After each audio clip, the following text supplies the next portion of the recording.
कहानी की शुरुआत होती है एक गांव से, नाम था चंदनपुर। उस गांव के बाहर एक 200 साल पुराना बरगद का पेड़ था। लोग कहते थे हर पूर्णिमा की रात उस पेड़ से एक लड़की के रोने की आवाज आती थी। लेकिन एक और बात थी जो पूरे गांव को खौफ में रखती थी। उस बरगद के पेड़ से एक सुनहरे रंग का मुखौटा लटका रहता था और जो भी उस मुखौटे को छूता या उसके पास जाता, ठीक 7 दिन बाद वह इंसान गांव से गायब हो जाता। ना वह जिंदा मिलता, ना उसकी लाश मिलती। इसी गांव में शहर से एक लड़का आया था, आर्यन। वह छुट्टियां मनाने अपनी नानी के घर आया था, लेकिन घर पहुंचते ही नानी ने उसे सख्त चेतावनी दी, बेटे गांव के बाहर उस बरगद के पेड़ के पास कभी मत जाना, वहां एक छाया रहती है। लेकिन आर्यन हंस पड़ा, नानी भूतों की कहानियां बस लोगों को डराने के लिए होती हैं और कुछ नहीं। फिर एक शाम टहलते टहलते आर्यन उस बरगद के पेड़ के पास गया। वहां उसने देखा पेड़ की शाख से वह सुनहरा मुखौटा लटक रहा था। आर्यन कुछ पल तक उसे घूरता रहा, फिर बिना कुछ सोचे उसने उस मुखौटे को छू लिया। जैसे ही उसने मुखौटे पर हाथ रखा, हवा अचानक ठंडी हो गई और उसके कानों में एक लड़की की दर्द भरी चीख गूंज उठी।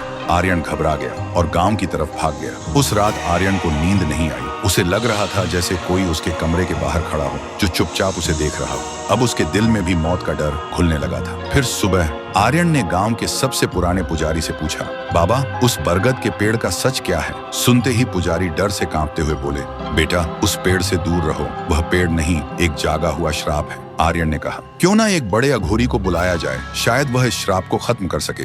उसी शाम गांव वालों ने एक अघोरी को बुलाया। पूरा गांव उस बरगद के पेड़ के पास इकट्ठा हुआ, लेकिन अघोरी ने जैसे ही मंत्र शुरू किया, अचानक उसका एक हाथ कट गया। अघोरी जमीन पर गिर पड़ा और डर से चीख उठा, यह कोई साधारण आत्मा नहीं है, वह इंसाफ चाहती है। यह कहकर अघोरी अपनी जान बचाकर वहां से भाग गया। अब पूरे गांव में डर और गहरा हो चुका था, लेकिन आर्यन के दिमाग में अब और भी ज्यादा सवाल घूमने लगे। अघोरी ने ऐसा क्या देखा और यह आत्मा इंसाफ क्यों मांग रही है? फिर जब सब लोग वहां से चले गए, आर्यन जान हथेली पर रखकर बरगद के पेड़ के पास झाड़ियों में छिप गया। रात धीरे धीरे गहरी होती गई और ठीक आधी रात को उसने देखा उस पेड़ के अंदर से एक लड़की बाहर निकली। वह लड़की बहुत खूबसूरत थी और उसने वही मुखौटा पहना हुआ था। उसी वक्त गांव का एक आदमी घबराकर गांव से भाग रहा था। तभी वह लड़की अचानक उसके सामने आ गई। आदमी डर के मारे चिल्लाने ही वाला था कि लड़की ने उसका सिर एक ही बार में चबा डाला और अगले ही पल वह लड़की हवा में धुआं बनकर गायब हो गई और वह आदमी तड़प तड़प कर वहीं जमीन पर गिरकर मर गया। ये देखते ही आर्यन का दिल